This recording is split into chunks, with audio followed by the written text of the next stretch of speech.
All right, it is April the 3rd, 2024. We're just a few days after Sebastian Fundora got an upset victory over former now WBO champion Tszyu.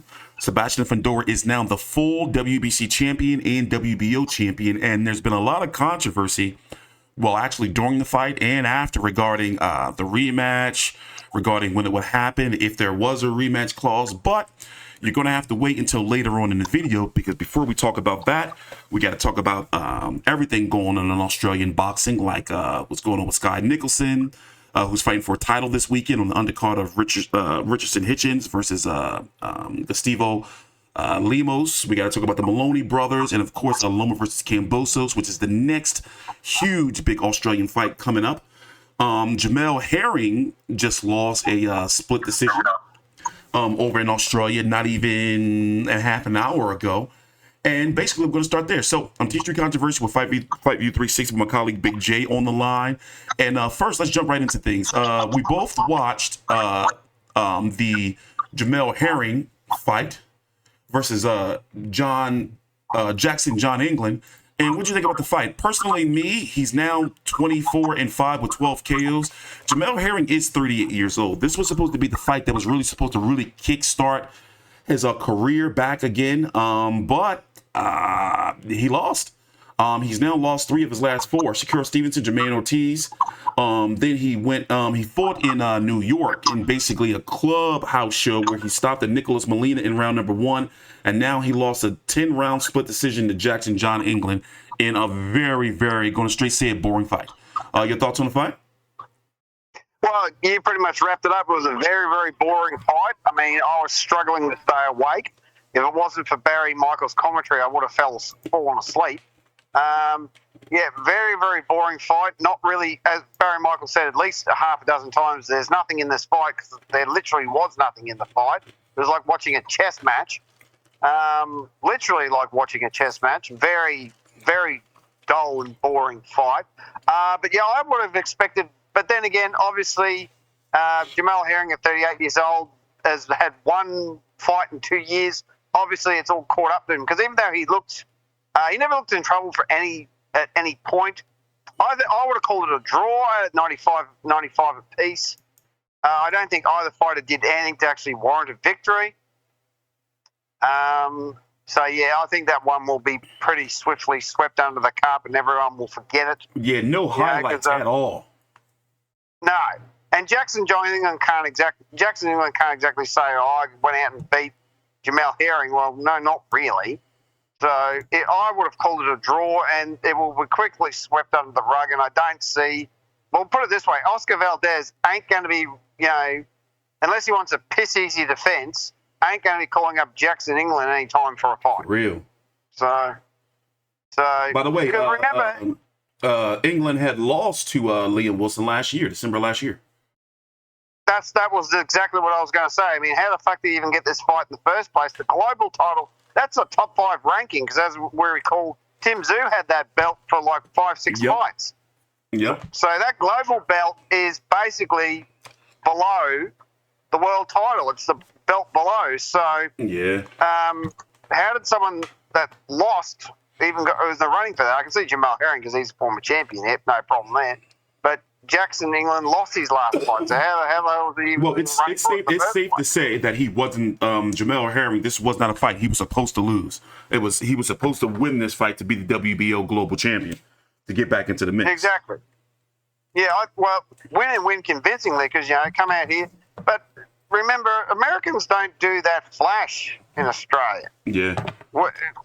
Your record over here is just as bad as our record over there.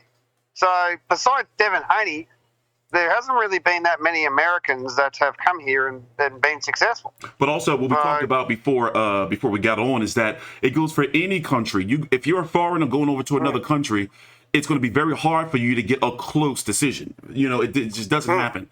And that's not just Australia. It's not an American fighter going to Australia, or not an Australian going to America. It's just like anywhere, if you're not getting a close decision, it just doesn't work like that. And Jamel Herring just didn't have it. But at the end of the day, he is 38 years old. And even though I do consider in this day of modern medicine technology in boxing, 38, as you would say, is the ass end of your prime. But remember, just 10, 15 years ago, if you're 38, remember how it was with Bernard Hopkins? They were calling you an old man, back then. So 38 is, up there, but it's not really. And when I look at Jamel Herring's record, he doesn't, he hasn't taken a lot of like significant ass beatings. Yes, he's been stopped, but I guess I want to say that he doesn't have a lot of stop and go traffic city miles on him. But he just didn't look like, but however, he also hasn't been a dynamic fighter. He's never been known to be a knockout artist.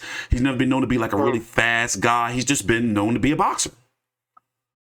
Yeah, and of course, the 2 years of inactivity, that catches up with you at that age too. Yeah, there you go. There you go. Exactly. So what else you want to say about the card? Because I missed I woke up, put it on, and by the way, it was on Stan, is a streaming service over in the Australia Oceanic area. That's where the fight was broadcasted. Over here in the States, it was on Triller TV, which is formerly Fight.tv. But what do you think about the card? Anything that stuck out? Yeah, performance of the night goes to Joel Camilleri. He knocked the absolute tits off. Joel, what was the young fella's name? I can't remember his last name. Pavlidis? Yep, that's it. Yep. Beautiful counter moving back. Right hand, similar to when, for UFC fans, when Anderson Silva knocked Forrest Griffin on his ass. Very similar to that. Moved back, through the counter right hand, bang, almost knocked the young fella out. To his credit, got up, finished the round, and then finished him off in the fourth. Okay. I've never seen Joel look better. Absolutely.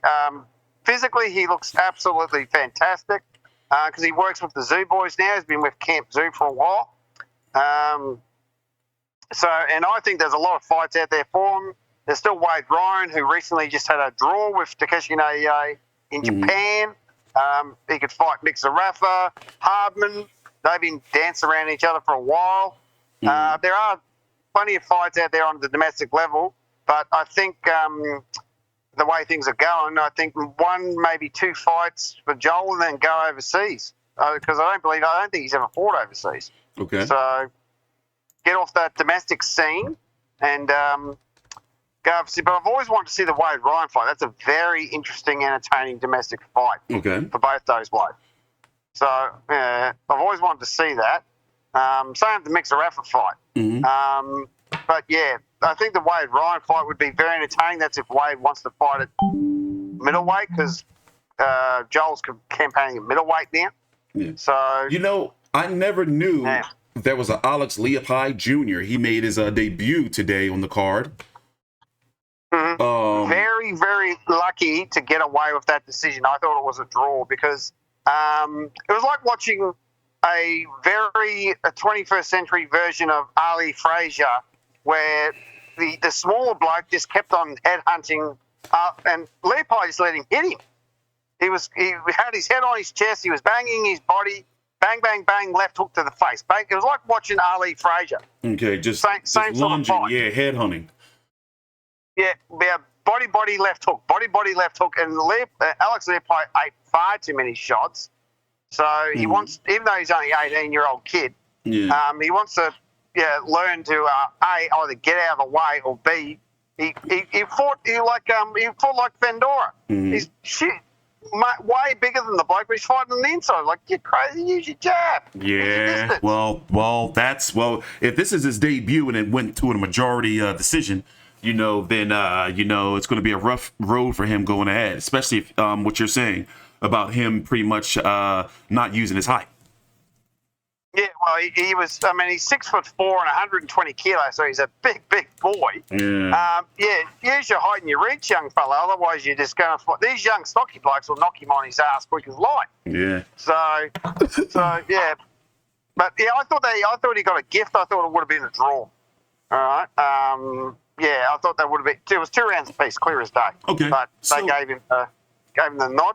Okay, so since we already had mentioned Mick Zerafa, let's talk about his fight. Now, of course, I was on the Mick Zerafa bandwagon leading into the fight, saying that he might get an upset win over Erislandy Lara, but it was you that was telling me that you were hearing that, you know, he wasn't having a good camp, and of course, the media workout, he didn't really look good, and well, he got stopped. That would have to be, unless I'm wrong. No, actually, no, it's not. It would be the second worst, because if you recall, Trent Broadhurst lasted like one round, got knocked out by nothing jab by Dimitri Bivol. How long ago was that? Did you cover that fight? Yes, I did. That's on the channel. That video is on the channel. Bivol versus Trent Broadhurst. Yes, and also, I actually chatted with Trent Broadhurst shortly before the fight. That would be probably the worst title fight by an Aussie, and Mick's is a very close second. Because I actually didn't even think about that fight till just now. Like Mick, I thought that was just bloody awful, but Trent Broadhurst picks him at the post. That was both bloody terrible. I mean, but then again, it's probably even worse because Bivol was in his prime. Lara's a decade older, so I don't know. Which one do you think's worse? I think actually Mick because of Lara's situation. I mean, yeah, pretty much, you know, and Lara is not known to be a knockout guy. You know, I'm playing a knockout on the screen here, and Lara really sat on his punch. You know, Lara is not that type of guy to do that. Like he put Mick down. He put Mick down. And yeah, I think, and I don't say this with any glee. I'm not bloody doing cartwheels and saying, you know, Mick Zerafa is shit and all this, but that, in my opinion, that's easily the worst performance I've seen by an Australian in the world title fight. Yeah. Right. So the question is now, where does Mick Zerafa? Well, he still has options. I think it's safe to say, unless they're both, you know, if in their 40s or something. You know, the Tszyu fight is pretty much out the window because this was a chance for him. If he would have beat Lara, he would have been the WBA champion at 160 pounds in a weak 160 pound division. And if he was able to hold on to the belt long enough, which we talked about in our preview to the fight, if Tszyu decided to move up, you know, that Zerafa fight would have been out there. But now, I'm never going to put any stock in Zerafa again. You know, it's just. You know, yes, Erislandy Lara is a great fighter, one of the all-time greats, future Hall of Famer. But, you know, at the end of the day, in activity, put it this way, for him to get stopped the way he did, you know, what was that? At the end of, closer to the end of round number 2, I did, when I watched the fight live, I was questioning whether he could have got up or whether he was, you know, didn't want to continue anymore. But he did shake his head no when the ref was counting. We're looking at it right here on the screen. And then he got up, and then he stumbled back a little bit, and that's when the ref called off the fight because he wasn't really there. So, and what did you think about the KO? Did you think, you know, he kind of sold it a little bit? But as I'm looking at it now, I'm thinking, all right, yeah, he was out. No. Mick, remember, Mick took that shot from Jeff Horn and got back up. So Mick don't sell shit. He just got caught. Simple as that. And I'm guaranteeing this will haunt him more than not fighting Tszyu, because if he had that belt and Tim lost, that would have changed the dynamic of everything. Yeah. Right? Because if he had that belt and Tim did lose, it's like, well, now I've got the belt, you don't have a belt, so there you go. Yeah. And we finally would have got the Zerafa fight that we wanted 3 years ago. Yeah. So... Well, as far as Erislandy Lara is concerned, do not be surprised if they go ahead and revisit that Danny Garcia fight, because Danny Garcia was on the PBC on Amazon Prime broadcast shortly before the fight talking about the Lara fight. So don't be surprised if they go that way. But since we're on Zerafa, now onto Nikita Tszyu, who is taking on a former opponent of the last opponent of Mick Zerafa in Danilo Creedy. And that's going to be on pay-per-view. You sent me that press release. I didn't read it. I saw the email, but I didn't really dab into it. What's going on with that? Well, basically, that's going to be April 24th, which is the day before Anzac Day. It'll be a Wednesday pay-per-view, normal thing like they normally do. It's footy season, so Wednesday night's fight night. Mm-hmm. It'll be the pay-per-view before Anzac Day. Yeah, it'll probably be a $50 show. Nikita will be defending his Australian superweight title against this bloke who got a draw in his last fight and lost his fight before that. So, I mean, what fight is Nikita up to now? 9 or 10? Nikita is now, this will be his 9th fight. He's 8-0 with 7 KOs. Creedy is 8-1-1 with just 1 KO. And Creedy is 34 years old. Correction. Okay. Well, obviously, Nikita's still at that novice level. They don't want to rush him too quick, which is fine. So just put another bloke in front of him and get him out of the way. I mean, now I think after that, Nikita needs to start probably fighting some of Tim's old opponents, the Wade Ryan. The Wade Ryan, even the Joel Camilleri, they can build him up toward that, to be his first really, really big. Oh, he won't fight Joel. Joel's on Team Zoo. Gotcha. Yeah, so he won't fight Joel. Zerafa is an option. That they probably will throw him in there with Zerafa at some point. I think they will do that. Colin Motazzuti is in there. I think Ben Mahoney's, something's going on with him. And there's another bloke. No, he's already beaten Jack Brubaker. There's another bloke out there, but I can't remember his name at the moment. So there's a few blokes floating around that super welterweight, middleweight division that he could fight. And then obviously move him overseas and probably 5-6 fights. I'm concerned about Nikita because right now, to be honest, I don't see him being, put it this way. The best way I can say it is, how you can watch certain fighters and see it. I don't see anything special. That's what I want to say. Like, I'm just not seeing it. Like when I first watched Tszyu, I said, okay, this guy's got something. Even though, we were questioning the competition, I was like, I still saw something. I'm not seeing it in Nikita. I'm not seeing it yet, at least. Yeah, and he's getting caught a little bit too much for my liking. Yeah.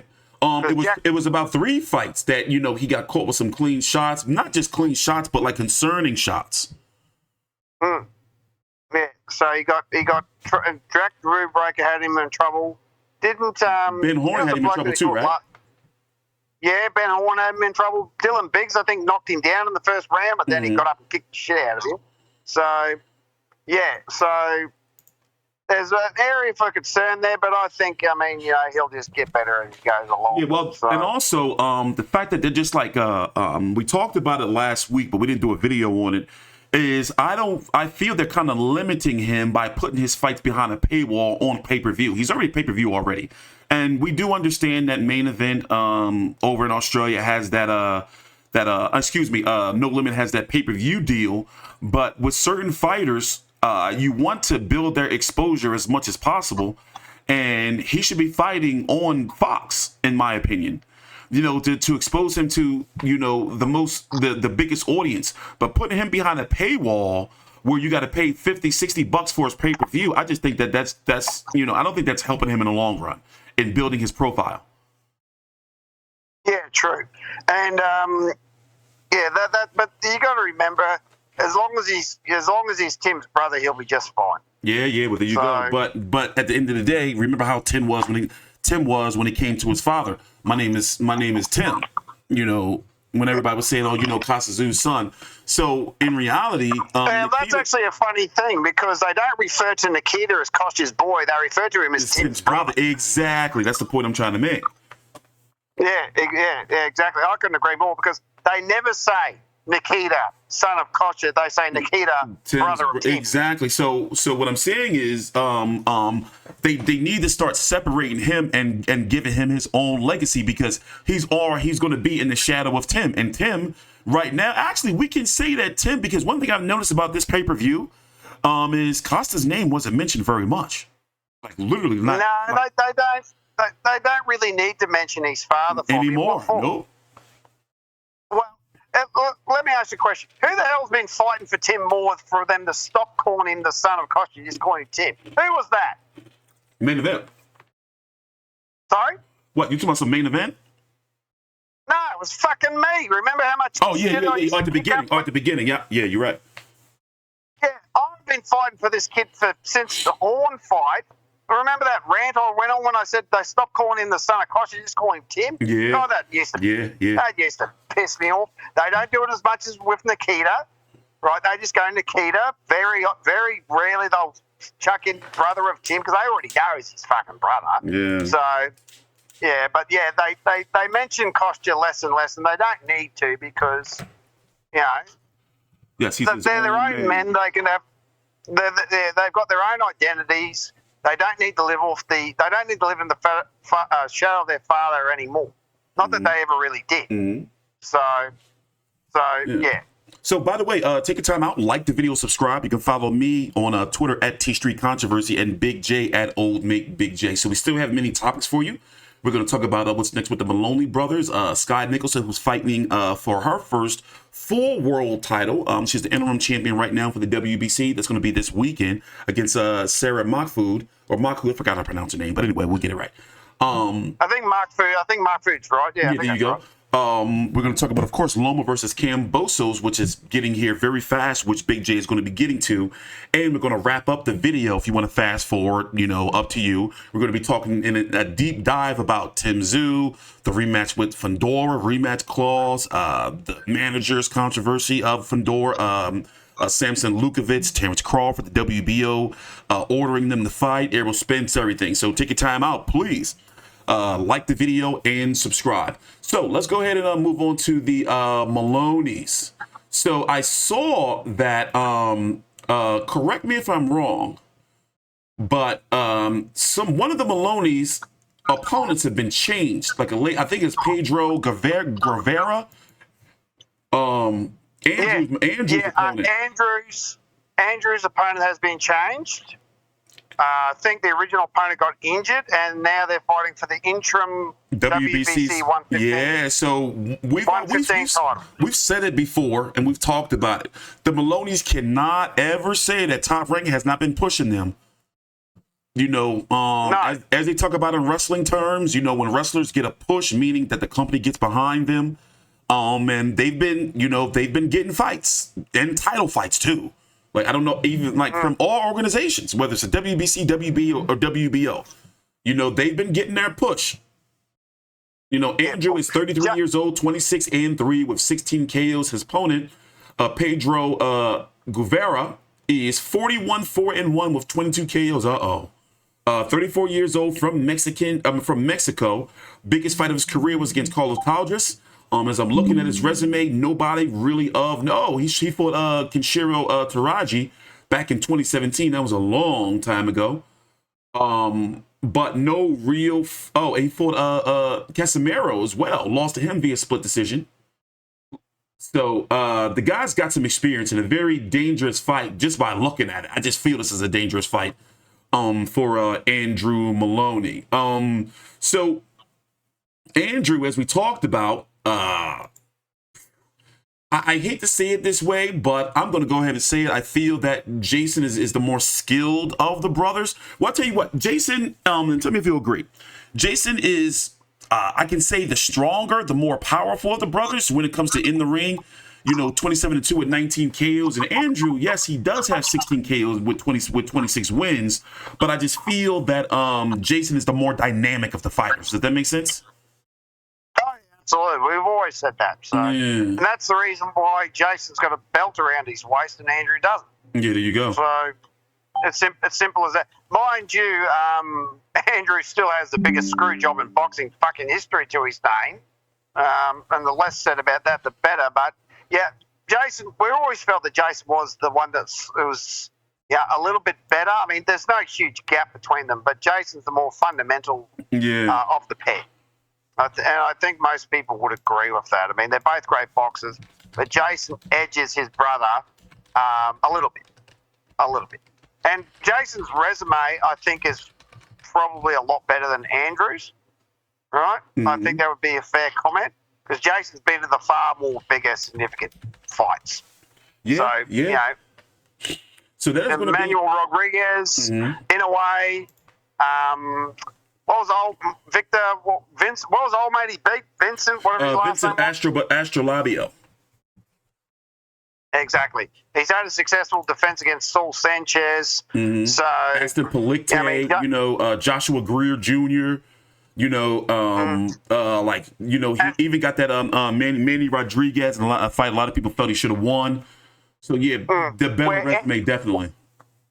where Andrew's most significant fights are when he's lost. He lost two times to Joshua. What's his name? Franco. What's his Joshua is Franco. It James or Joshua? Mm-hmm. Joshua Franco. Joshua and Franco Rodriguez, the brother of Bam Rodriguez. And then friggin' almost got friggin' decapitated by the Japanese bloke. Yeah. What was that? What was Juto old mate's name? Nakatani. Almost Juto Nakatani. Yeah. And easily probably the worst knockout I've seen in quite a while. Yeah, that was ugly. That was ugly. Yeah, exactly. The Loma Kambosos card is coming together. Yeah, let's talk about that. The Loma Kambosos card is coming together. As we predicted, I think you brought it up first. We are going to have Nina Hughes versus Cherneka Johnson. I'm actually really looking forward to that fight. You got Joseph Goodall taking on what is his name? Janko Opelu. And you have Hemi. And you have Hemi Ahoye. Well, how you pronounce that guy's name? Lucas Browne's on the card, by the way, if you didn't know. Yeah, I'm not surprised by that. Lucas Browne lives over in WA, so I'm not surprised. Yeah, so I'm looking at the card, and even though Lucas Browne is up and down, for some reason I'm still interested in watching his fights. Yeah, remember Lucas Browne's a developed fighter, so that makes perfect sense. Yeah, there you go. So overall, you have Lucas Browne on the card, Joseph Goodall versus Opelu. Nina Hughes, Cherneka Johnson, Andrew Moloney versus Pedro, Guevara, and Loma versus Kambosos. So, once again, has your prediction changed for Loma versus Kambosos? By the way, the fight's going to be on Sunday, May the 12th over in Australia, but here it's going to be on Saturday night, May the 11th, on Top Rank on ESPN. You can also watch it on ESPN Plus. Big J is going to be getting to the fight, and it's going to be in the same arena as Haney Kambosos too, right? No, it's in bloody Perth. It's a different freaking part of the country. What's that RAC arena? Somebody fought there that we covered before. Sorry? It's in the RAC arena in Perth. Somebody fought there before that we covered, I remember. Not the right. Well, it's. I said it's Perth's version of Rod Laver Arena. Oh, okay. That's why I was getting confused. Got you. All right, there you go. It's basically Perth's version of Rod Laver Arena, and I'm pretty sure the UFC's been there before. I'm pretty sure the UFC has been there before. Gotcha. So, yeah. So your prediction is still staying for Kambosos? You got Kambosos winning for some reason? When did I say that? Oh, I'm just making sure. I forgot. Just saying. Prediction. Obviously, look, I'll say it. Hart wants George to win, but it honestly depends on what Lomachenko turns up and how bad that Haney loss affected him spiritually and mentally. The mental is what I'm concerned about, because the man was literally, the broadcast closed with him crying in his locker room. Those mental losses can be just as bad as the physical for a lot of fighters. Just like they say, most for I guess you could say our generation of fans. Oscar De La Hoya was destroyed by the Tito Trinidad loss. I'm talking about, it is well known and documented that after that, cocaine binge, mental, he just was never the same.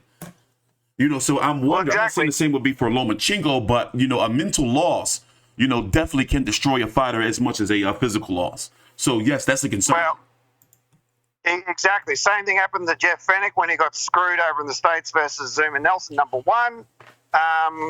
Who's a bloke?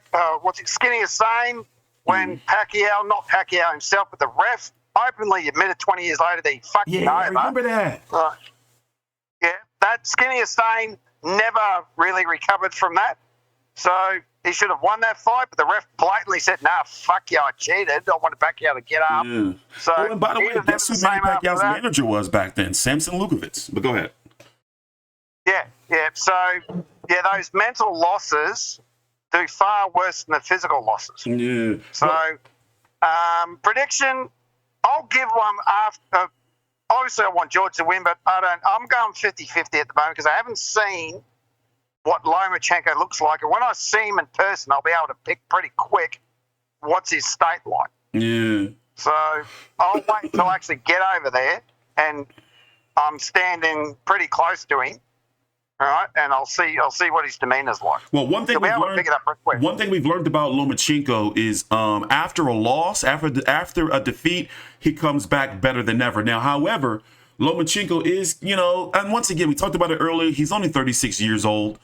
He hasn't been in any fights where he literally got beat up. All of the fights that he's lost, all three, arguably, a lot of people felt that he could have won from Orlando Salido to Teofimo Lopez to Devin Haney. But after a defeat, he usually comes back, better than he was before. So it's either... He won. Go ahead. No, sorry, he won the Haney fight. That was a screw job. He won that fight. Yeah, I think, as I've watched the fight, I watched it about 4 times. That last round, I feel he really let Haney off the hook. But I never, one thing I'm still shocked at is that him being a smaller fighter, he was walking Devin Haney down, like literally being the pressure fighter. Yeah, that's right. But once again, Haney's not a big puncher. Yeah, and I remember Devin Haney at one point in time in the corner telling his dad, I can't see the left hand coming. I can't see it. Actually, I don't know if we brought this up before, but the 4 kings of boxing, Duran, Hearns, Sugar Ray Leonard, Hearns and Logger, I think these 4 blokes are replacing them now.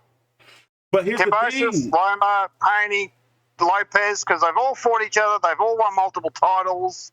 Right? They've all been in multiple divisions except for George. But we still got a couple of fights that we got to see them fight each other. For example, we got to see Haney. I think he's going to beat Ryan Garcia. Let's be honest. It's going to be April 20th, by the way. He'll kick the shit out of Ryan Garcia. But we got to see Haney versus Teofimo. And Teofimo, for those who don't know, his next fight is a very easy touch against a Steve Claggett, a Canadian fighter. So basically, he's taking a huge step back. Who's that? Teofimo, yeah, in competition. Yes, he is. Right. Okay, righto. But what are your keys to victory for Kambosos? Gut punch. Did exactly the same thing that Teofimo did to him. Walk straight up to him and hit him in the guts as hard as you can. The problem I have with Kambosos is he doesn't fight to what he should be. He goes out there and tries to be a technician boxer. Your moniker is ferocious. Exactly. He's got to do the same thing to Loma as what he did to Lopez. He did to Lopez. What Lopez did to Loma. Walk up to him and whack he's him in the guts. He's got to be a pressure fighter. I knew in the first couple of rounds of both of the Haney fights that he was going to lose because I'm thinking, and excuse my language, I'm thinking like this fucking guy's fighting like a dickhead. He's trying to box Devin Haney. That's not who he is. You can't outbox Devin Haney. He's too smart. Exactly. And how did it go? Just straight, dominated in both fights, outboxed. And then let's be very honest. All of his big fights, they were close decision wins. Exactly. For example, Mickey Bay, split decision. Lee Selby, split decision. Teofimo Lopez, split decision. Devin Haney, boom, both got dominated. Maxie Hughes, majority decision. And we've put our views on that one. So yeah. And then that wasn't a barn burner, impressive, highlight reel victory. That's at all. Sure. But one thing we can say is he has made a lot of money. He's made a lot of money than a lot of active boxers today. He's probably sitting on, especially after the Loma fight, he's probably sitting on career purses of maybe closer to $20 million. Oh, easy. And he deserves it. Yeah, he's made a lot of money. And he's only 30 years old. Yeah, no. I'd freak. Fuck, if I had his money at that age, I'd retire. I'd be like, fuck, working. Well, there you go. Well, we don't know what's going to happen after the Loma fight, especially if he loses. But he made money. I'm just hoping that he does the right thing with it. But my prediction is I got Loma, but if he really wants, he's got to come out there and be the pressure fighter. He's got to come out there and he's got to be a Loma's face, balls to the wall, just lay it all out there. But him, if he goes out there to try to box, it's not going to work. It's not going to work. And he cannot rely on Lomachenko to get old overnight. That's true. Unless he gets old overnight, he needs to just soon as that bell rings, run straight up to him and put 50 into him. Yeah. Don't muck around. So, because George will naturally be the bigger fighter because Loma's a blown up, featherweight? So. Pretty much. Loma really is a 135. You can even see Loma's body type sometimes and just look and just tell he doesn't belong at 135. Like, he doesn't look like he naturally belongs there. Yeah, well, George does. He's a natural lightweight. So. Yeah. So, and also, by the way, if George does, decide, I think that 135 is George's cap. I can't. 140. The 140s are big. Those guys can fight at 147 and 154. Those guys are big. I don't ever want to see him there. No, he said to me, he goes, I ain't going to no 140. I'm like, yeah, no. Yeah. So I don't think he's ever going to go to 140. I don't think he's ever going to go to 140. Well, me and Big J are going to be covering that fight, covering that card. Big J is going to be there. And you can expect us to start ramping up our content leading into the fight very soon. So, another championship fight for Australia to possibly have their second world champion in Skye Nicholson. She's going to be fighting this weekend. But first, before we talk about that, and then we're going to wrap up the video with Tszyu versus Sebastian Fundora. I want you to take your time out, like the video, subscribe, follow me on Twitter at TstreeT Controversy, and Big J at Old Mate Big J on Twitter. Thanks for watching. So this weekend on the undercard of Richardson Hitchens versus Gustavo Lemos, you may remember Gustavo Lemos because at one point in time he was the IBF mandatory at 135, but he had some weight issues and basically cost him a title shot. So now he's fighting at 140 against Richardson Hitchens, I guess you can say he is a fringe contender, matchroom fighter. But on that undercard, you're going to have Skye Nicholson, who's the WBC interim champion, fighting for the vacant WBC title. Basically, she's not being elevated, but she's going to be fighting for the title against Sarah Mahfoud. You may know Sarah Mahfoud because she fought Amanda Serrano a couple of years ago, and she went the distance with her. And since then, since losing, she's won 3 straight fights. So, to talk about Skye Nicholson a little bit, I got to be honest. 9-0 with 1 KO. We've been covering her, 28 years old. This is another fighter where, I'm going to go ahead and say it. Despite being eye candy, I don't see her being a special, very good fighter. She did, however, get her first knockout stoppage against Lucy Wildheart in November of last year. But overall, I'm just not seeing anything. And to be very honest, I will not be surprised if she loses to this girl this weekend, and what will be her biggest fight to date. So what do you think about Skye Nicholson as a fighter? So far, just very basic to me.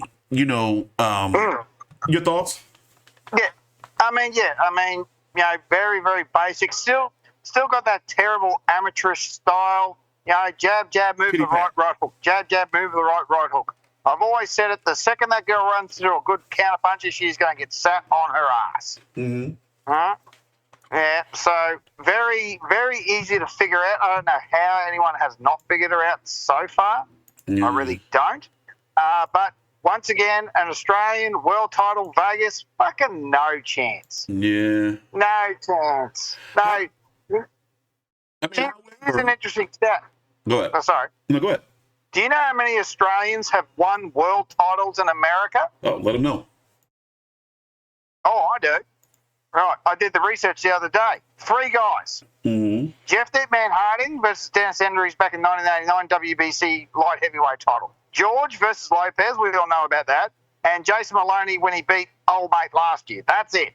Mm-hmm. 3 people, 3 blokes. No, none of the girls. I don't think any of the girls. No, Diana Prozac fought Kylie Reese about a year or so ago. Mm-hmm. But none of the girls have ever won a world title in the States. Mm. Right? Most of the time they win them in Australia. Speaking of which, if Skye wins this, the belt will go back into an Australian hands because the first ever woman to win that belt was a lady called Sharon Amos, who is an Australian girl, born in Geelong, which is where I currently live, and now lives on the Gold Coast. Hall of Famer for Australian boxing. Okay. So the belt might come back into Australian hands, but I seriously doubt it. Because this girl that she's fighting ain't no joke.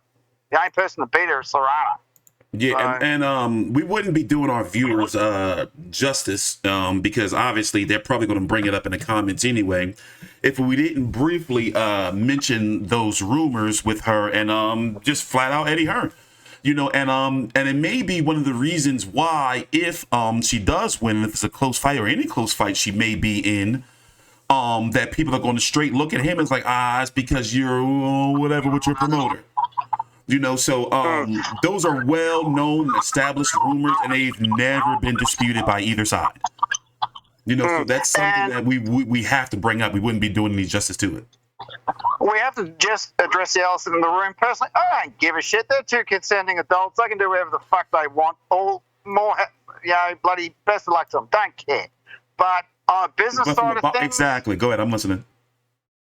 Business side of things is like any business. If all of a sudden the employee is dating the boss, things change. And she gets a promotion, people are like, how did she get that promotion? It had to be addressed. It has to be addressed. So, but yeah, to be very honest, we don't, the only reason why I feel boxing fans really give a shit is because if she ever gets a close decision, the first thing they're going to look at, and I'm telling you, it's going to be elevated, is, it's because you're dating the boss. Eddie Hearn did this, he called this, and one thing I've noticed is before, and I noticed it's very obvious, before the rumors came out, she used to be everywhere, doing interviews, even with Eddie Hearn and everything. And now, as I'm looking at her Instagram, you see him nowhere.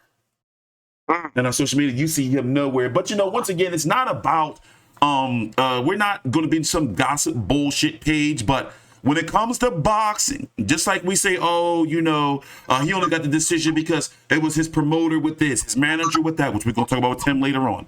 The same thing goes for Skye Nicholson. If the rumors are true that she's messing around with the boss, what's going to happen is if she ever gets a controversial decision, who are they going to point the fingers at?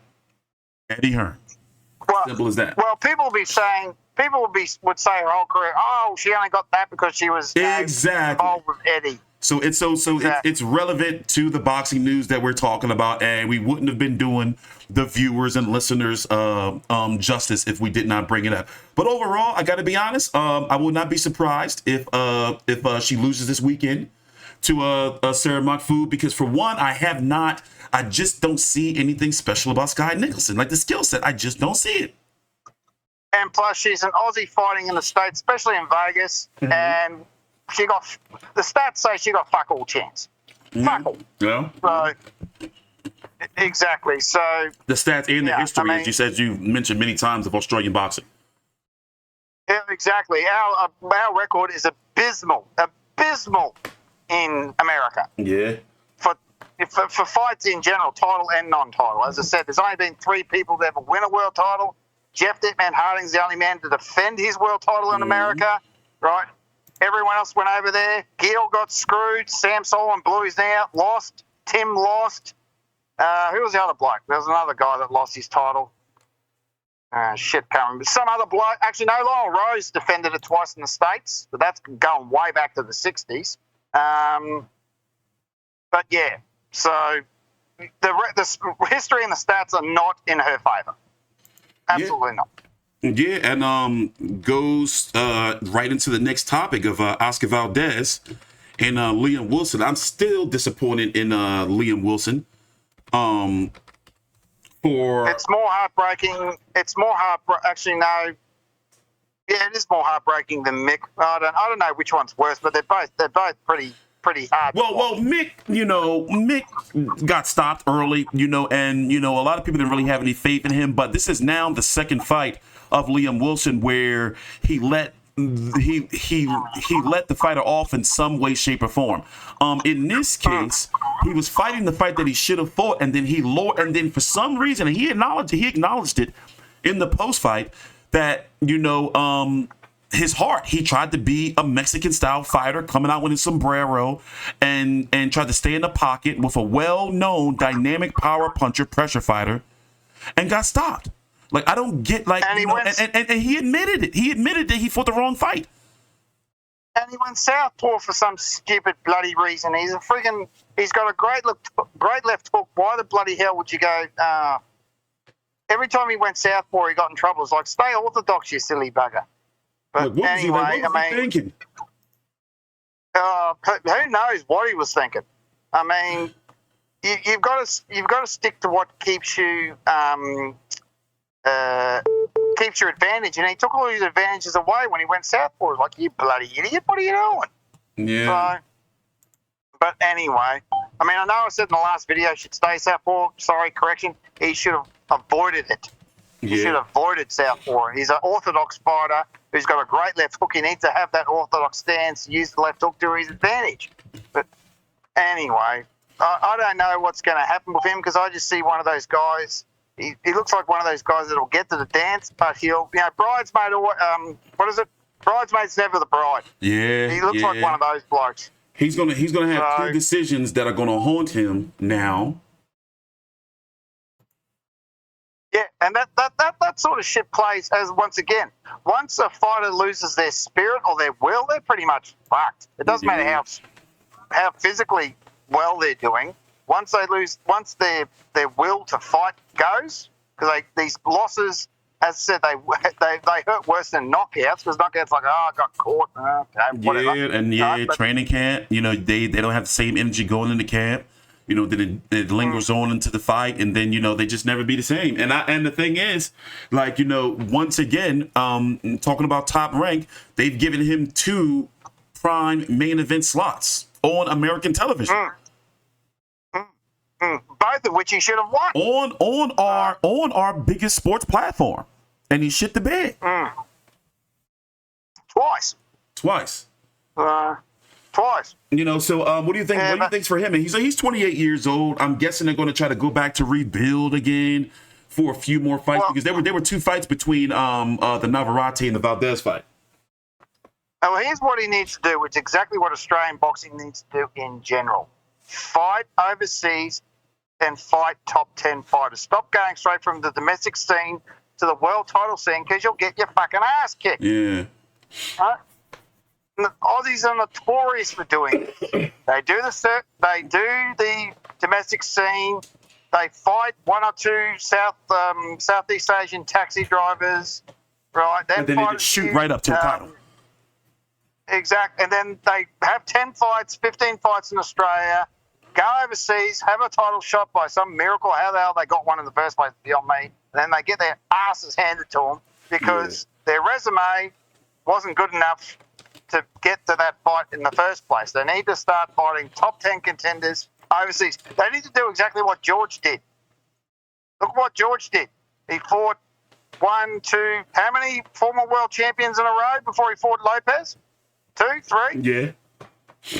That's why George is got the best resume in Australian boxing at the moment, because of what he did before he fought Lopez. He went overseas and he fought those ex-champions, those top 10 contenders. He didn't just go straight from Australia straight to a title shot. That's a perfect example of what they need to do. And that's why George, right, over the last, probably since Jeff Horn's been the most successful boxer we've had. Yeah. So his resume is better than anyone else's. I don't care what you say. He's got the best resume of anyone in Australian boxing at the moment. Yeah. So better than Tim's. Easily better than Tim's. Yeah. So well, and that's what you do. Well, sorry, no, go ahead. Australia, you guys had a very rough weekend.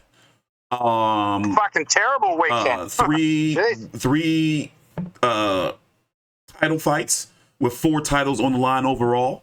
Liam Wilson losing the WBO interim shot, which will likely be a full championship sometime in the next few weeks, to Oscar Valdez. Erislandy Lara stopping Mick Zerafa into for the WBA full title at 160. And now the biggest fight, and trending basically for the wrong reasons, Tszyu losing to Sebastian Fundora, majority decision. Wait, was it a split? I forgot. Was it a split or majority? A split decision. 116, 112, 113, 115, and 112, 116. So first and foremost, let's get this out of the way, because a lot of fans, or a lot of hardcore Tszyu fans, seem to have gotten me mixed up when I said Tszyu lost the fight clearly. He did. It was a Sebastian Fundora won. No matter how he won the fight. But yes, we cannot argue that the cut on the top of his head from the elbow that Tszyu pretty much fell into changed the fight. I do feel, just get it straight out the way at the beginning, I do feel that if it wasn't for the cut, Fundora would have been laid on his ass. But no matter, Tszyu lost the fight. He did not win the fight. Nobody's arguing, not even Tszyu or his team, that it was a robbery, that this decision went the wrong way. No, he lost the fight. So I want to get this out of the way. I understand. Tszyu fans, we've learned over the years, and we've been covering him for years now, they are very passionate about him. But sometimes they get a little bit delusional. You know, Tszyu is not Superman. And when it comes to boxing, shit happens. When it comes to boxing, cuts happen, and you have to adjust. Tszyu's team, especially his cut man, we will probably never see that cut man in his corner again. And if anything, all cut men going forward should know and learn from this fight to make sure you have everything that you need. You know, and you know, just so many things wrong. So first, the cut. Let's start there. How do you think it should have been handled? And I remember you telling me that you feel his corner should have, stopped the fight or maybe told Tim, hey, see, you can't see, before the fourth round so we can get the decision or get a no contest. Yep. That's exactly what technical draw. That's exactly what should have happened. Because I watched the video with Stitch Duran. I don't know. I don't know if you've seen it or not. You probably have. Yeah. And he probably said, he goes, there was no way you were going to stop that bloody cut. It should have been stopped. So, because he was just bleeding like a sieve. So, yeah. They should have pressed it. They should have said, yep, we're going to stop the fight. It's only 4 rounds. We'll take the technical draw because you protect the fighter, and more importantly, you protect the belt. Well, obviously, the belt's not as important as the fighter, but you protect the fighter, and Tim still has the belt, which means he gets the Crawford fight next. You don't have to worry about no rematch. It's a draw. Okay, Fundora doesn't get any belts. He walks away with nothing because... In the payday, in the event, still going through with the fight, yeah. How the fuck did he get the fight in the first place? Because he lost his last fight badly. Mm-hmm. So, but, a lot of people are saying PBC have done the old switcheroo and it just fell into their lap and be like, I don't care how good of PBC bloody boxing wizards they are, there's no way they could have predicted that elbow. Yeah. So, as I said, the gods handed him that one, and let me quote a Bible verse here because I did some research this week. The Lord giveth, and the Lord shall taketh away. Job 1:21. I actually did there's my religious research for the week. My daughter will be happy with me. So, I said the gods handed it to him. Well, the gods are going to take it away because in the rematch, Tim will kick his fucking ass. If that happens. They should have stopped the fight. Technical draw. Tim keeps the belt. Fundora gets nothing, right? And then they go after the Crawford fight. That's exactly what they should have happened. That's exactly what should have happened. In retrospect, sorry, I was screaming at the TV. I actually was saying, "No, fuck this, stop the fight," because that cut was probably one of the worst I've ever seen. Yeah. So no, but I've seen we've seen a lot of cuts, man. Literally Tyson Fury's eyelid was hanging down. I remember the brutal cut that Vitaly Klitschko had in the Lennox Lewis fight, where Lennox Lewis kept clenching and rubbing his braids in the cut to make it worse. You had Badu Jack, who fought, I forgot who he fought. Damn, I forgot. I think it was Darrell, where literally the front of his face, his skull was exposed.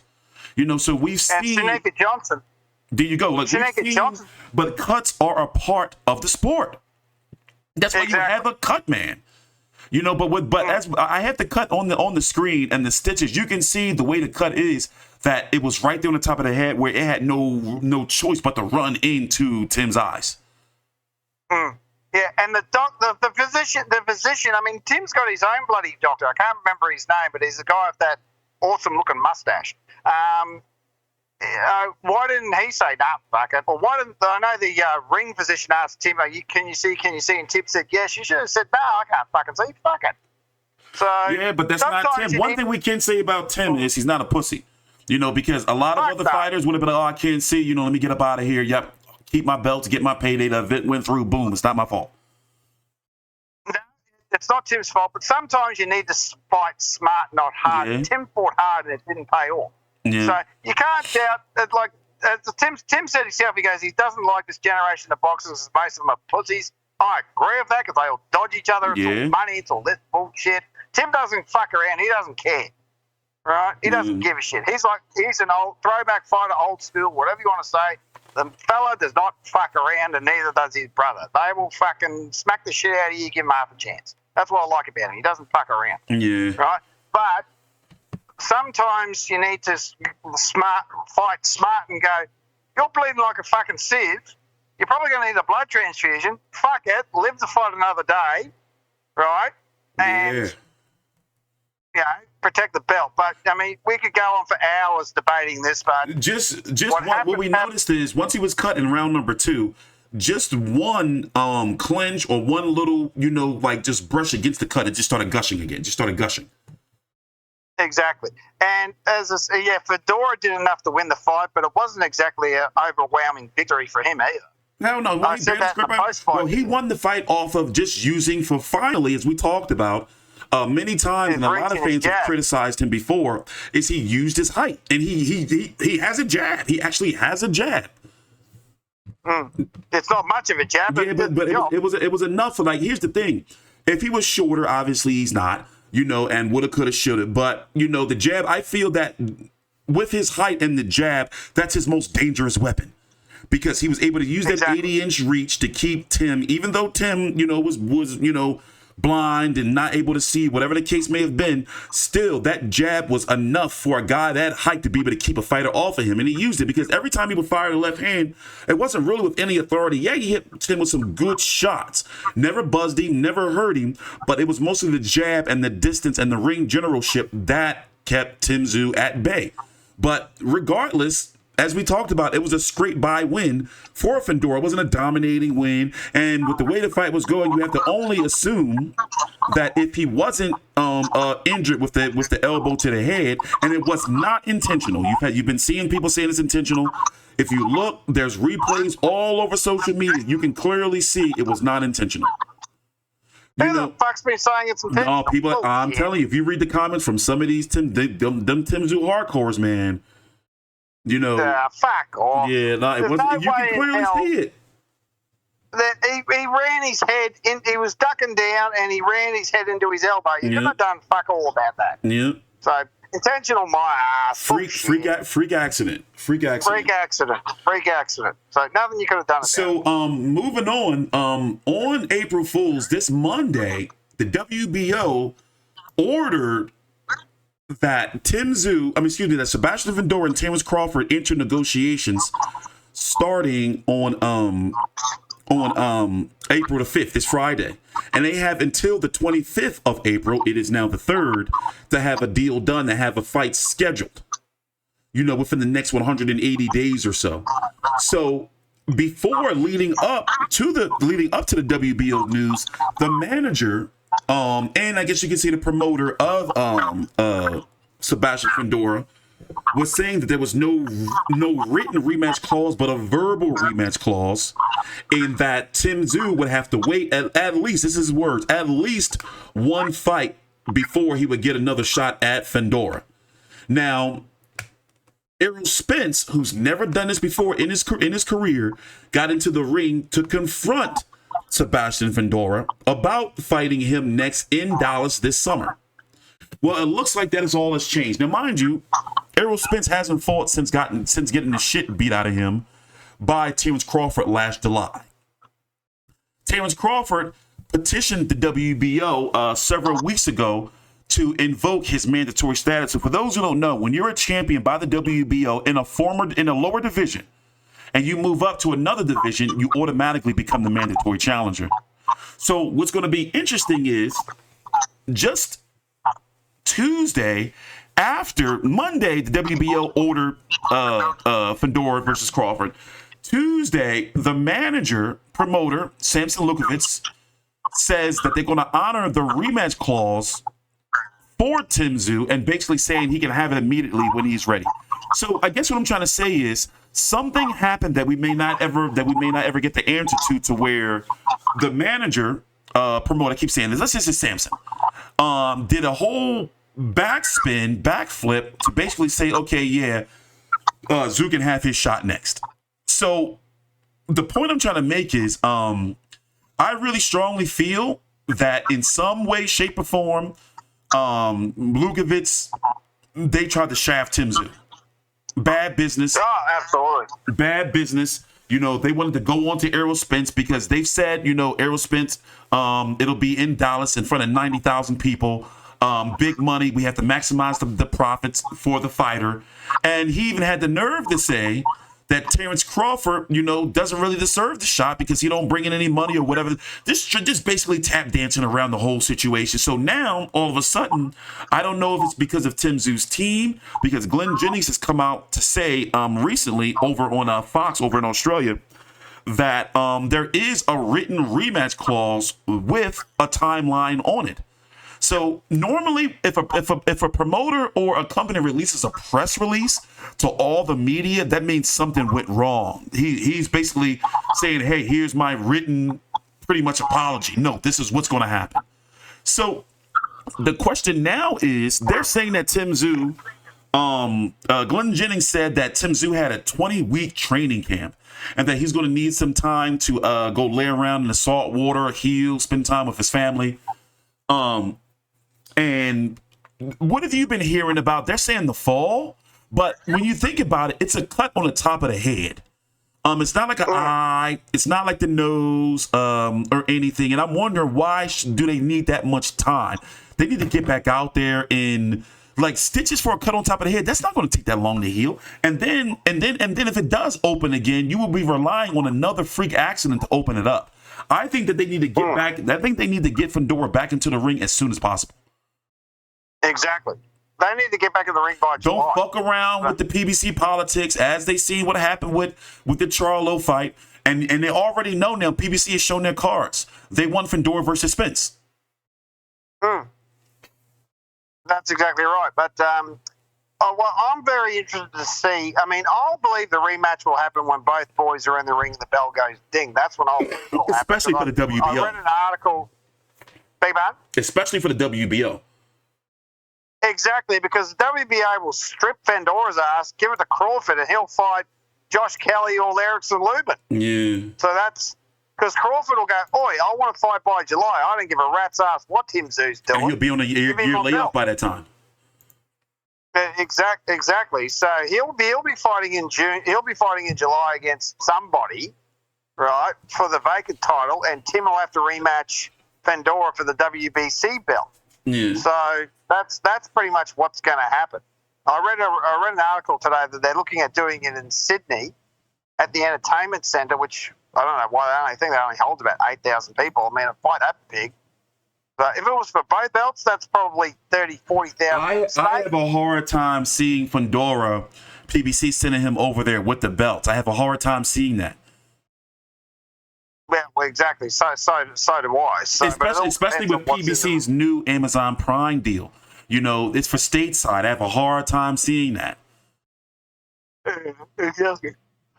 Well, I have a hard time seeing the rematch happening, personally. I mean, I think the one thing I've learned about PBC is that they're full of shit. They lie their asses off notoriously. I mean, one minute they're saying this, next minute they do that. How many times has PBC pulled the wool over everyone's eyes? Yeah. So, I mean, Canelo versus Crawford, Canelo versus bloody Charlo. That come out of nowhere. Yeah. So, and plus they're notorious. They're notorious for just doing, you know, smoke and mirrors. Smoke and mirrors. Yeah. Remember when we pulled up the video of Vince saying you all bought it, you got sucked into what we were doing? Yeah. How often have they done that? Yeah, well, remember, Tszyu signed with PBC specifically for Charlo, and we see how that turned out. Hey. And then, he was going to fight Keith Thurman on pay-per-view. For whatever reasons, Keith Thurman got injured, and then he ended up fighting a 6'6" Sebastian Fundora on 12 days' notice. Exactly. So, I mean, as I said, I think that whole Sebastian Fundora thing, that was a setup. They wanted him to fight Fundora from the start. Yeah. There's no way Keith Thurman was going to fight him. So let's talk about the politics. Okay, so we have Crawford, WBO mandatory. In order for Tszyu Fundora to be a rematch for both of the belts, Crawford would have to agree to step aside. He would have to agree. I don't see it happening. That ain't gonna happen. And also, as far as the WBC is concerned, Fundora has 2 mandatories. If Charlo, let's say if he does, I'm not saying he will, but let's say if he does, he can come back and say, hey, I'm first. I want to fight Sebastian Fundora, get my belt back. But then you also have Sergey Bohachuk, who's the WBC interim champion. So already right there, with both of those belts, to get a rematch with Tszyu, it's there's too much politics involved. Now, Errol Spence is right there. He's a PBC guy, and as you can see, they're trying to shoehorn that in. The promoter, Samson, is trying to shoehorn it in. PBC would love it because Errol Spence is a PBC guy since the very beginning. They would love to have that on pay-per-view, and they already have a venue in place in Dallas in front of 90,000. Or they think it's going to be 90,000. So Fundora has said in the post-fight interview, like he didn't straight out, he actually pretty much did. He said, hey, everyone has goals. That was what he said. Regarding the Errol Spence fight. But he said Terence Crawford is the best fighter in the world. I would like to fight him. He wants to fight Terence Crawford, but his team seems to be steering him away from that fight towards a more in-house fight with Errol Spence. And then the promoter Samson also went on to say that basically the Errol Spence fight would be a 50-50 split. But if it was Crawford would have to take the lower percentage. It just doesn't make sense. So everything right there is saying that they do not want that Terence Crawford fight. But when it comes to Tszyu, I think that, the WBO, they like Tszyu, clearly. We've seen what happened with the Magomed Kabanov situation. Yeah. But they like Tszyu, but they like Crawford better. Yeah, there you go. So I think that WBO title's gone, to be honest. I think Sebastian Fundora is going to be forced to drop it, even though he doesn't want to, or he's going to be stripped. Because if he fights Tszyu in a rematch, I don't see Crawford going for that. Well, the other reason why his team wants him to fight Spence, because out of the rematch with Tim and the fight with Crawford, Spence is the only one he's actually got half a chance of beating because the other two are flooring. Yeah. So, like a fully fit Tim no cut would have knocked him out inside of 6 rounds. I think so, because that right hand was in just the first round. That right hand was landing at will. Terence Crawford would belt him around the park for 12 rounds and get an easy decision if he didn't already knock him out. Because remember, Terence Crawford would probably liver punch the shit out of him. Remember what he did to Jeff Horn? I think so, yeah, for real.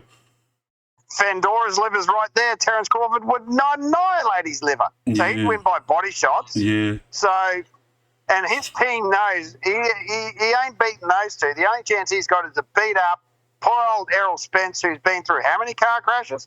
Yeah. Including the one that Crawford 2. gave him? I think it was 3, but definitely 2 car crashes. I know for sure it was 2. Plus the ass kicking that Crawford gave him. Ass kicking of a lifetime. Like he got his ass beat. Exactly. So poor old Spence, once again, blown up, washed up welterweight. There you go. How about that? In his first fight at 154 too. Exactly. So I guarantee people will wait for me to say that. Sorry it took an hour, but I got there. So that's my patented catchphrase. I'm patenting that. No one steal it. It's mine. Well, it is important to point out that Sebastian Fundora's nose was broken. So just like Tszyu had that cut, Sebastian Fundora was bleeding profusely from the nose into his mouth, swallowing blood. So he has to heal up. But it's definitely going to be interesting, especially come April the 5th. Now, we've seen it happen before where PBC may ask for a extension of the deadline. That's not saying that they don't plan on dropping the belt.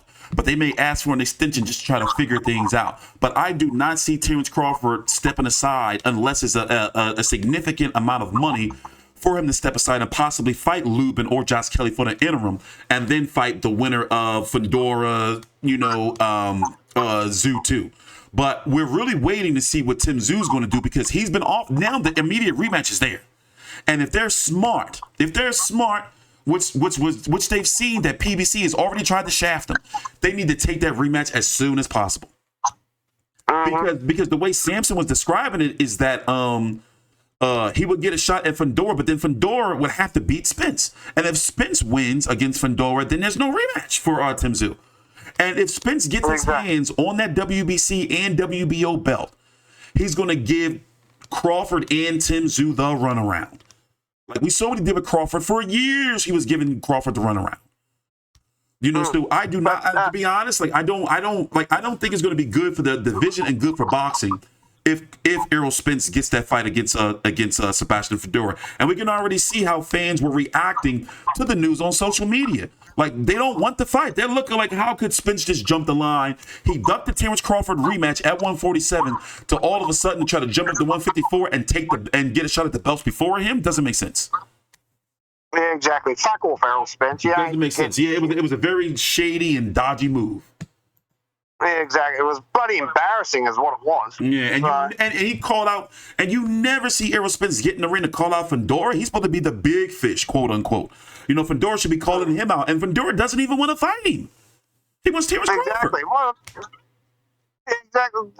Fundora ain't no dumbass. He's a smart boy. So, congratulations to him and his sister there. I only have a brother sister come out of the world. Yeah, good for them. Good for them. Yeah. So one thing for sure is, I'm going to go ahead and say this before I let Big J wrap things up. I like Sebastian Fundora. I like the cut of his jit. The way he's been talking, like he wants to fight the best. And you can tell that with the politics aside, that he's trying, from what I got from the post-fight press conference, is that he's trying to fight the best. He doesn't want to duck Terence Crawford. He's not saying, he's got to wait till after Errol Spence, even though Errol Spence will likely be more money because it's an in-house fight. But he wants to fight the best. And we don't know if it was him. And what if it was him that went to his team and said, no, you know what, Samson, I understand, you're my manager, promoter, you want the best for me. You want me to fight Spence, but I want to fight Terence Crawford. Not Terence Crawford, I want to fight Tszyu. I think Tszyu deserves this rematch. So, we have to give him some credit there if that's the way it's been going. But the way I've been seeing it is like I don't think he's going to be the one to try to duck the rematch. I think it will be his team. Yeah, exactly. I've been sensing a lot of pushback from Fundora himself. So it's like when I asked him about the Spence fight, he basically said, fuck off, I want to fight Crawford. Yeah, pretty much. Is that pretty much what he said? Exactly. He's like, yeah. And exactly, there's no bloody benefit in fighting Spence. What, you're beating up a poor old, once again, washed up, blown up welterweight who's held together by duct tape? Yeah. What's that going to do for him? Yeah. So, yeah, no, poor old Spence, he just needs to go back into his little hidey hole and stay there for his own health, for God's sake, because I don't want to see the poor bastard get beat up again. Yeah, that was a big time ass whooping. Exactly. Imagine, Crawford imagine what Tim would do to him at 154. He'd fucking kill him. So, yeah, Spence just needs to probably. And that's the crazy thing. If you would ask me a year ago, I would have said Spence. But now, with the way I look at Spence now, I would pick Tim to beat him. Right here on the record, I would pick Tszyu to beat him. And beat him badly. Yeah. Beat the shit out of him. So it took some time. But see, as we talked about like 2 years ago, they wanted us to start giving Tszyu credit for beating the guys he was beating, Jeff Horn, and as you were saying, guys like Stevie Spark. But no, I'm sold on Tszyu now. I'm sold. That's because he did what he needed to do. Yeah, he did what he beat who he needed to beat. The only person that's a real threat to Tszyu is Crawford. Yeah. I don't see anyone else beating him. That's it. The only person, right? The only person in any of those divisions, middleweight I won't comment on because middleweight he has to move up. But at 154, anyone moving up from 147, Crawford is really the only guy that has. Yeah, and another thing is, that's the fight to make at 154. That's the biggest fight right now at 154, Crawford versus who? It's not Crawford Fundora. Like, even though Fundora has the belts, it's Crawford versus Tszyu. Exactly. And despite the fact that Tszyu lost the fight, he's trending. You know, it's funny how that works to where, you know, the fight has buzz, post-fight buzz, because of the defeat and how he lost. So in reality, he did accomplish what he wanted to accomplish. Like, his name is circulating around in American circles now. Exactly. Well, yeah, you're right. In the end, he got exactly what he wanted. He wanted to make himself a big name. Yeah, he's trending. Yeah, he's been trending all weekend. So it actually would be more beneficial, like I said. I think I said this in the post-fight video. It'd be more beneficial if Fundora goes, yeah, no, I'll just drop the WBO and he fights Crawford for it. Yeah. That's an option. So he can have his little Spence fight, kick the living shit out of Spence, right? But then again, that won't work because if he fights Crawford, he's going to get another L on his. Within the next 6 to 12 months, Crawford's got him, but anything after that, then I'll be leaning towards Tim because Crawford will start getting a little bit too old. Yeah. Crawford's pushing 40 fast. I believe Crawford's going to be 37 this year. Let me check real quick. Yeah, I think he's 36 now. Yeah, so he's going to be 37. Literally. Yeah, he's going to be 37 in September. His ass is hanging out of his prime, that's for sure. However, as far as Crawford's concerned, he's dominated every single opponent. He's never been beat up, nothing. So that's on his side. He's dominated everybody. Exactly. Because he kicked the living shit out of poor old Jeff Horn. Yeah, he's dominated everyone. I just don't want Crawford to happen to what happened to him at 147. Because let's be honest, when he was at 147, who did he fight besides Jeff Horn? Fucking nobody. I don't remember anyone he fought. No. He had no. Let me tell you. Felix Diaz, when he fought at 140, that was the last like somewhat significant threat.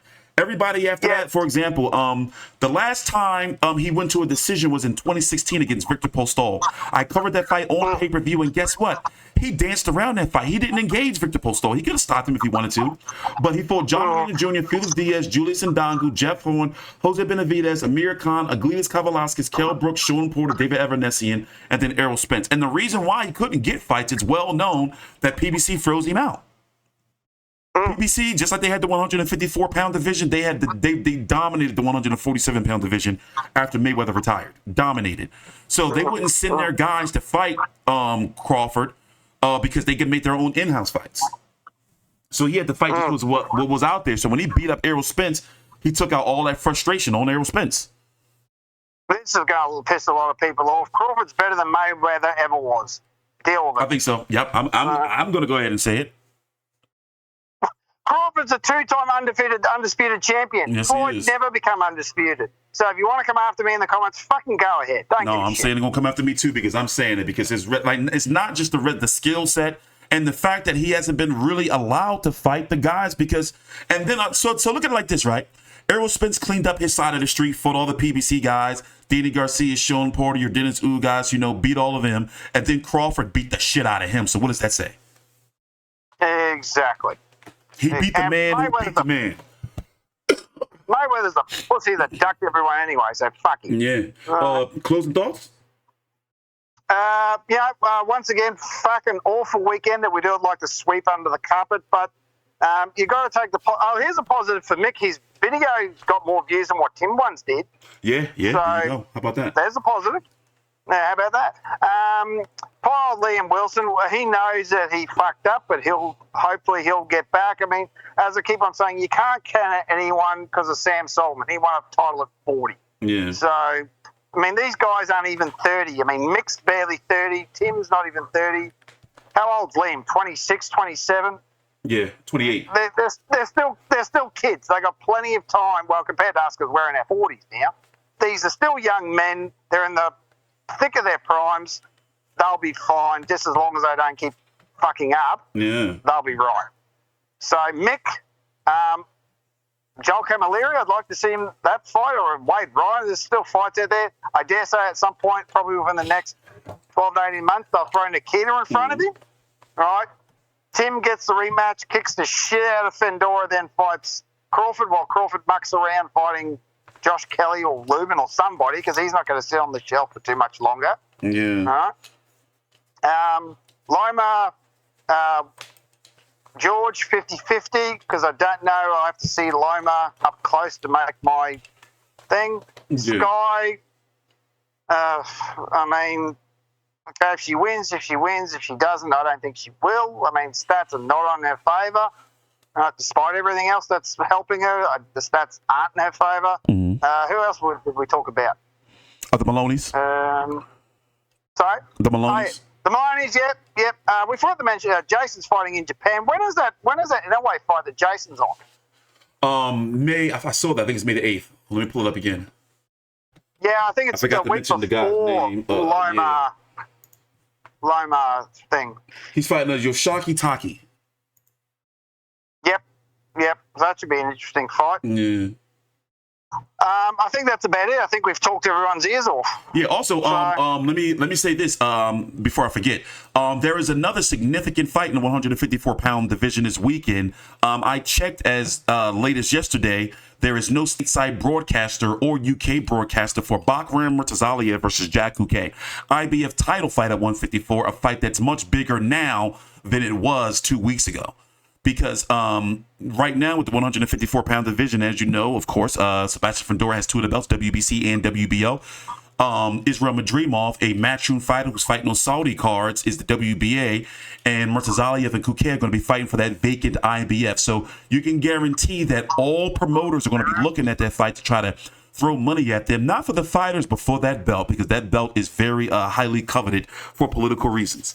So if I do find that fight, trust me, I'm going to be covering it on the channel because the fight means a lot more now than ever. Take your time out, like the video, subscribe, follow me on Twitter at TstreeT Controversy and Big J at Old Mate Big J on Twitter. Thanks for watching. Please subscribe.